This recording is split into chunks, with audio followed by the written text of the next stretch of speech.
RLCS sukses!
Babang Fitri di Paranos nih, kawan.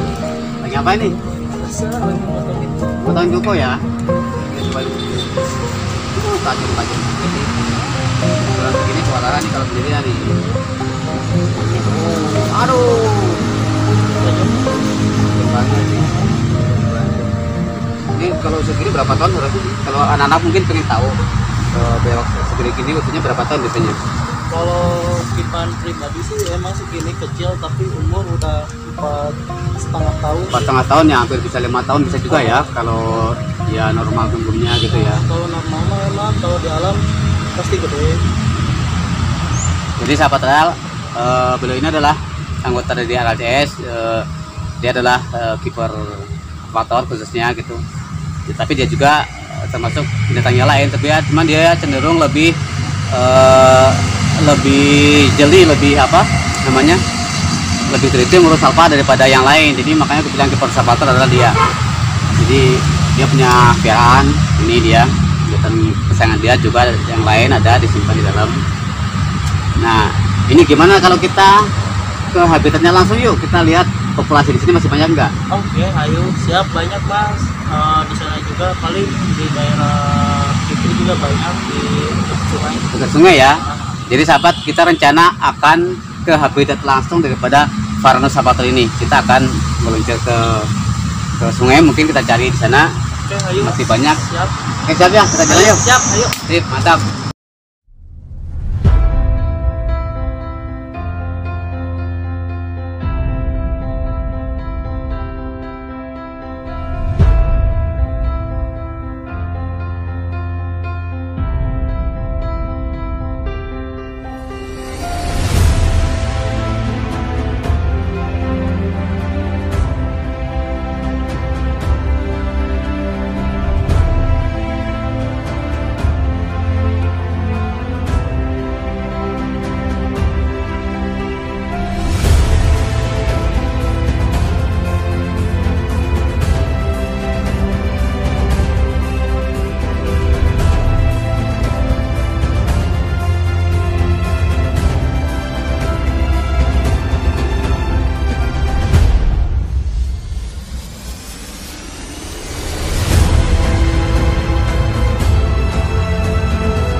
kita akan menuju ke habitatnya untuk Varanus salvator ini.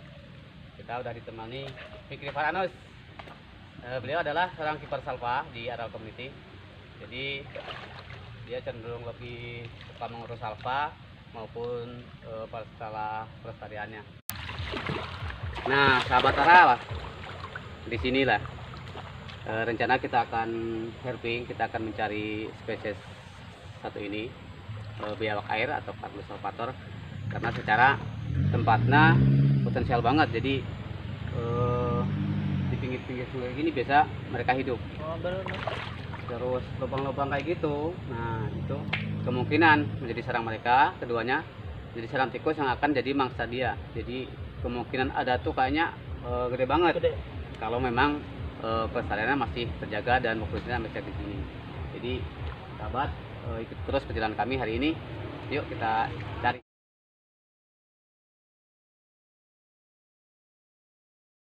Nah, tempat-tempat seperti ini menjadi tempat yang nyaman bagi biawak itu sendiri atau salvator itu. Jadi karena dia habitatnya di hutan tropis yang lembab-lembab seperti ini, memang dia cenderung suka masuk ke air, menangkap ikan dan sebagainya. Jadi saya pikir tempat ini cocok. Kemungkinan ada masih banyak, soalnya banyak lubang-lubang di pinggir-pinggir itu. Dan musim sekarang mungkin udah banyak anak-anak, soalnya kemarin saya lihat ada beberapa ekor melintasi daerah sini. Kebetulan kita kemarin lagi mancing di sini, saya melihat, makanya kita akan menyisir sekitar ini. Kita mau cari tahu masih bagus nggak populasinya di sini. Tapi saya pikir masih bagus ya. Dan ini tempat yang nyaman buat mereka pasti kan.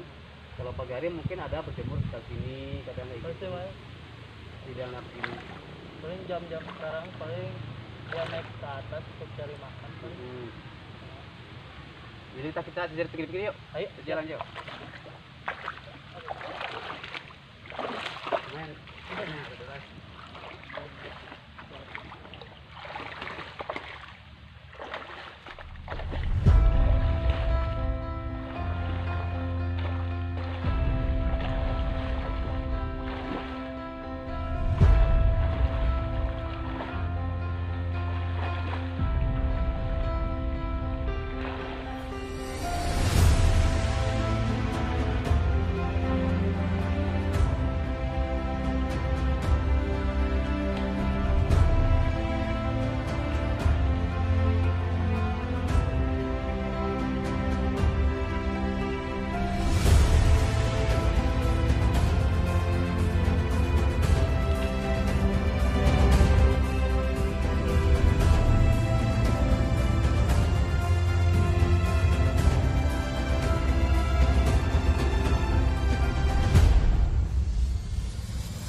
teman-teman. Ini dia. Jambi up. Nah, jambi sih. Jambi up. Kita bawa naik dulu aja di atas dulu. Nanti takutnya jatuh ke air. Dah. Nah, ini dia sahabat. Varanus salvator si biawak air. Cakep sekali nih. Cakep mas, cuman kotor doang tadi. Kotor. Pas nangkep sih licin. Dia kaget nih. Dia dekat Asli. Mantap tuh, awas gigit. Di sini masih banyak seperti ini. Jadi untuk pegang amanah kayak gini bisa kan? Bisa, Biar gak ini. Soalnya ini karakter baby sih paling ngacir doang. Paling ngacir ya, gigit juga belum seberapa. Cuma untuk ukuran dewasa kayak gini gigit lumayan nih, bisa sobek nih. Kayak gini. Jadi ini salah satu biawak Indonesia. Di Indonesia itu banyak sekali jenis biawaknya, antara Jawa, terus di Sunda, terus mungkin di daerah timur Irian maupun di Sumatera beda jenis. Ini termasuk Varanus salvatornya, biawak air. Dia habitatnya di sekitar sungai, danau, terus hutan tropis yang lembab kayak gitu. Makanannya dia jenis mamalia kecil, ikan dan lain-lain. Cenderung karnivora sih, makan daging. Jadi wajar kalau dia hidup di sekitar sungai karena pertama ikan banyak. Terus pinggir-pinggir sungai juga lubang-lubang tikus masih banyak. Itu kan menjamin kelangsungan hidup dia untuk makan dia. Mantap. Untuk sekian segini bisa dipira supaya jinak bisa nggak ya? Bisa mas. Ini paling untuk ukuran segini paling apa ya? Ukuran segini bisa sih dibilang jinak, tapi kalau udah ukuran gede udah susah ya. Susah, bisa, tapi susah mas untuk ke handle-nya juga. Jadi harus sering interaksi, sering handle terus ya biar dia terbiasa dengan manusia. Dan satu halnya di sini kan banyak anak-anak yang suka berburu nih. Mereka nembak semacam ini untuk dikonsumsi dagingnya. Sebenarnya itu sangat disayangkan sekali. Pertama, jelas habitatnya berkurang, punah ya, lama-lama punah. Lama-lama anak-anak kita ke depan cuman bisa melihat dari gambar doang. Seperti apa sih biawak, apa sih bedanya biawak dengan buaya, dengan komodo dan lain sebagainya. Mungkin mereka tidak tahu kalau tidak ada spesiesnya di alam. Yang kedua, mitos yang ada kan daging biawak dipercaya untuk meningkatkan vitalitas, untuk obat-obatan. Sebenarnya ada seorang dokter yang sudah mengebahas masalah ini, itu tidak dibenarkan. Karena di dalam biawak itu mengandung bakteri yang akan merugikan ke manusia. Jadi nanti mungkin akan kita bahas di season berikutnya masalah bakteri apa yang terkandung di dalam biawak ini. Yang jelas stop mengkonsumsi daging biawak demi kelestarian. Jadi mari kita jaga-jaga kelestarian binatang ini, kita jaga bareng-bareng supaya tetap ada sebagai penyeimbang ekosistem di sini. Karena jadi juga mengandalkan hama tikus, kan mengendalikan hama tikus juga. Sawah yang dekat pemukim, dekat aliran sungai kayak gini pasti mengandalkan kebutuhan air dari sungai. Nah di situ juga pasti ada hama tikus. Dengan adanya spesies yang satu ini, untuk mengurangi populasi tikus di sawah lumayan terbantu. Jadi kita nggak harus pakai pestisida yang berbahan kimia yang akan merusak lingkungan ekosistem, yang akan meracuni manusia ataupun dampak negatif lainnya. Dengan predator alam seperti ini akan menguranginya. Jadi keseimbangan alam tetap terjaga. Mungkin petani bisa lebih maksimal atau hasilnya akan lebih kalau hama tikus terkendali. Jadi mungkin kedepannya tetap kita akan mengajak kawan-kawan kita yang masih suka berburu atau mengkonsumsi daging biawak seperti ini untuk cobalah kita hentikan. Jadi kita sudah banyak daging-daging yang bisa kita konsumsi seperti ayam, sapi, itu yang layak kita konsumsi dan tentunya aman. Untuk hal-hal seperti ini cobalah kita kurangi. Toh nggak seberapa dagingnya, keduanya juga akan mengancam kepunahan. Sebaiknya ini dirilis lagi aja lah. Ya udah kita rilis saja. Pertama biar dia tetap berkembang di sini. Keduanya kita juga menyayangkan kalau kita pelihara ini di sana nggak ada wadahnya. Jadi ya biar tersilnya kita rilis dulu. Paling ke bawah aja. Kameraman. Ya mas, yuk. Aduh, hati-hati. Licin ya. Lumayan licin di jalannya nih. Kayaknya di tempat yang tadi aja di situ tuh. Hati-hati, nanti jatuh kan.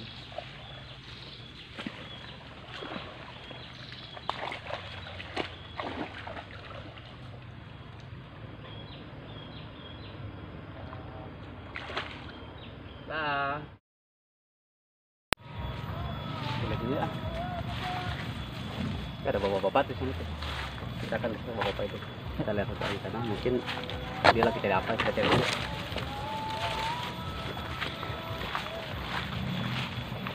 Halo bang, assalamualaikum bang.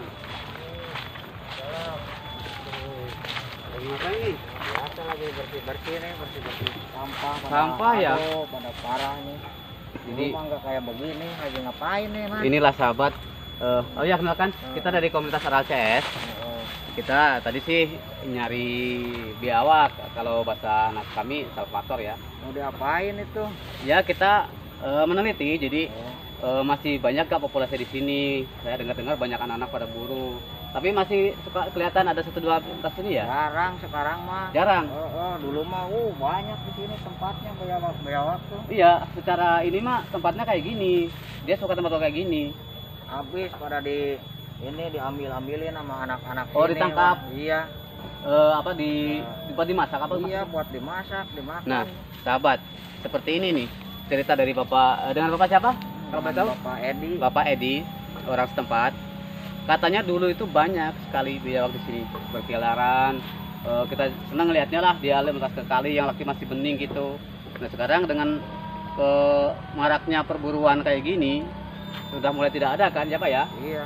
Sudah mulai tidak ada. Terus kebiasaan kata bapak tadi sampah nih, benar sekali. Sampah pada nyangkut-nyangkut di batang-batang gini. Ini akan berpotensi mengakibatkan banjir di daerah muara bawah. Kalau ini menyumbat aliran sungai ini, kemudian penebangan seperti itu di daerah pinggiran aliran sungai juga berpotensi longsor seperti ini. Penebangan liar ini. Jadi tidak akan mengikat tanah di pinggiran-pinggiran daerah aliran sungai mengakibatkan longsor. Jadi kalau misalkan di sini longsor, di sini mulai ada pendangkalan, kemungkinan air akan meluap ke arah ke atas sana, ke perkebunan, ke kebun-kebun warga. Jadi salah satu penyebab kebanjiran mungkin hal seperti ini ya Pak ya. Iya. Jadi bagi Bapak apa yang harus diperbaiki di lingkungan kita, mungkin dengan kesadaran membuang sampah. Buang-buang sampah pada tempatnya gitu.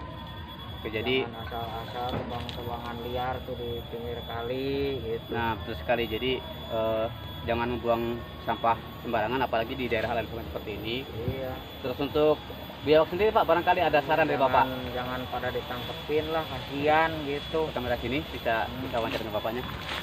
Buat bayawaknya jangan pada ditangkepin, kasihan buat anak cucunya biar pada tahu kayak gimana. Ntar lama-lama kan habis kalau pada Ya ditangkepin. betul sekali. Mah.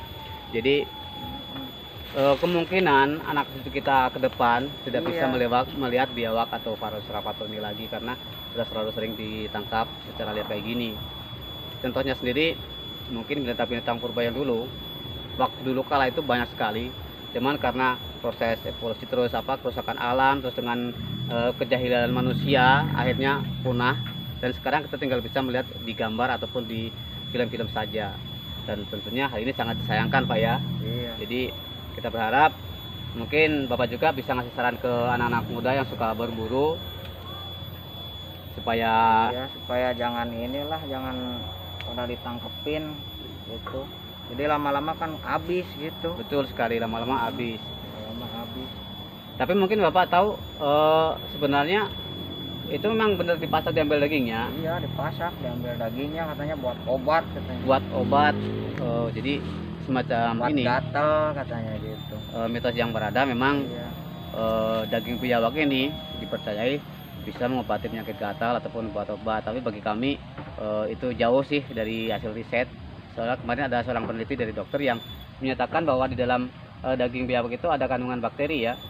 Yang kalau kita makan itu kita akan kemungkinan terserang sebuah semacam penyakit atau terkena virus. Jadi kita mohon stoplah, kita makan-makan yang aman saja, yang sudah disediakan buat kita konsumsi seperti ayam, domba, sapi dan sebagainya Pak ya. Jadi Iya. terima kasih Pak ya ke pertemuan ini Sama-sama, dan nasihatnya buat anak muda nih Bapak ini Sama, nih, termasuk jangan pemerhati lupa. lingkungan juga. Kedepannya mudah-mudahan anak-anak muda di sini sadar akan lingkungan, terutama sampah ya Pak ya. Iya, sampah. Terus juga termasuk perburuan liar. Jadi mungkin salam lestari juga dari Bapak. Kita Ya. mohon Bapak salam lestari. Ya. Salam lestari. Lestari.